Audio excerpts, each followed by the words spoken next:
Good everyone. I hope you're having an amazing day. Welcome to another episode of Platform App Builder certification series. So today we're going to look at global picklist. So in our previous episode, I talked about different kinds of picklists: the standard picklist, custom picklist with a single select, and the custom picklist with a multi-select. Right now, we're going to talk about global picklist. Why global picklist is important, right? If you remember. In our previous episode, I created a picklist field under a whiskey drinker object, right? And then I have to add different picklist value set, right? Let me show you what I meant by that. Before we do anything, you need to log into your org, and please make sure to use free org if you are doing hands-on. If you do not have experience enough with Picklist, please do not use the customer sandbox. Cool. Okay, so the first thing first, let's go to Object Manager. Once I log into my org, it will take you to this setup page. And if you do not know how to go to setup page, you go to the setting here, and then go to setup. It will take you to something like this, depending upon the time of the year you're watching this video. Cool. Okay, now let's go to Object Manager here. And then let's go to whiskey drinker, right? And let's go to field and relationship. And let's look at this pick list board, right? This is the one we created last time.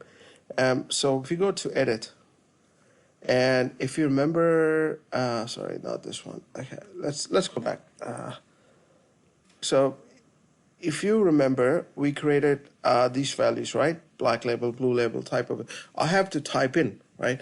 And imagine if you wanted to use the similar set of values, exactly similar set of values in different fields across different objects, right? It will be it will be a nightmare to type every time, right? Because the problem is, if you wanted to, let's say, you wanted to change the one of the label, or you wanted to deactivate one of the values, right? And you want this change to be propagated to all of the fields which are using the specific pick list. Imagine the nightmare you have to go through, right? You have to go through every field. You have to figure out which fields it's getting used at first place. Then you have to go and individually deactivate it, right? So in that scenario, global picklist comes very handy, because global picklist is something like you create ones and then you share across different picklists you're going to create. I'll demonstrate what I mean by that. So let's go to Object Manager here and go to Setup and go to Type Picklist here. Okay, and go to Picklist Value Sets and create new. And let's say favorite whiskey, right? You can put whatever name you want. Give meaningful name. So for now, this will do. So this is a list of favorite, okay, whiskey, right? So you can put few names, right? Jack Daniels, right? Blue Label, right? Wild Turkey, right? And okay, Green Label, right? Okay, few of this will do the job for now. Okay, so display value alphabetical if you want it, right? Okay, so we don't want to deal the first value as a default value. Okay, click on save. All right, now these are the list of favorite whiskeys, right? Now imagine you have like 5, 6 objects where you need to create a favorite whiskey list, drop down type of field, that's a picklist field. But you don't want it to retype it again and again, right? These field values. So instead, you will use the global pick list. So what we're going to do, let's go to Object Manager here and go to whiskey drinker, right? Let's create another pick list called pick list custom field of type pick list and name it as a favorite list, right? Okay, so go to new. And we're going to deal with single select pick list. If you do not know the difference between single select and multi-select, I will encourage you to please check out my previous video. I have talked about it and I've done a demonstration as well. So I won't be talking in detail in this episode. Go to Picklist here and go to next.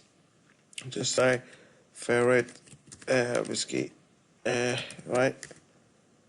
And okay, now use the global Picklist value. See, in our last episode, right, I said that forget about the global Picklist for now. Instead, we relied on this option, right, where we have to manually enter. Now, I don't want to do that, right? I have already an existing set, which I want to reuse it everywhere, right? So go to global Picklist, go here. You see the favorite whiskey? Cool. Now, display value alphabetically. See, this is grayed out because we have used this option in the global Picklist value, right? Okay, now next. And make it visible. Next. And save, right? Nice. Okay, now let's go to the whiskey object here. Drinker object, and let's go to new, and I'm just going to want to show you, see the favorite whiskey list, the drop down here. So this is what I meant, right? And now I wanted to, if I wanted to use the same drop down list elsewhere in different object, I can pretty much use it without entering any new list to it, right? All I have to do is that point to that global Picklist value. That will do the job. So that will pretty much do the job, right? So that's pretty much what I wanted to talk about. This global Picklist is very important from an exam point of view.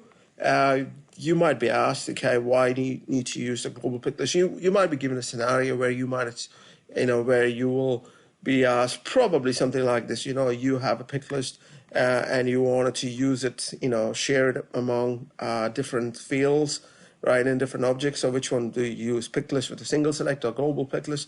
So the answer is global Picklist, something like that, right? So this is a common scenario, right? I mean, I've demonstrated why we need to use it. So this is important. So you need to understand why we use it. It's pretty very easy topic. There's nothing fancy about it, right? It's pretty straightforward concept. So yeah, so once you get to know about it, I mean, you can use it based on your requirement, business requirement as usual. Cool. That's all I wanted to talk about it. So next time we're going to talk about duplicate management and other stuff, right? So that being said, greetings and adios from New Zealand. Bye-bye.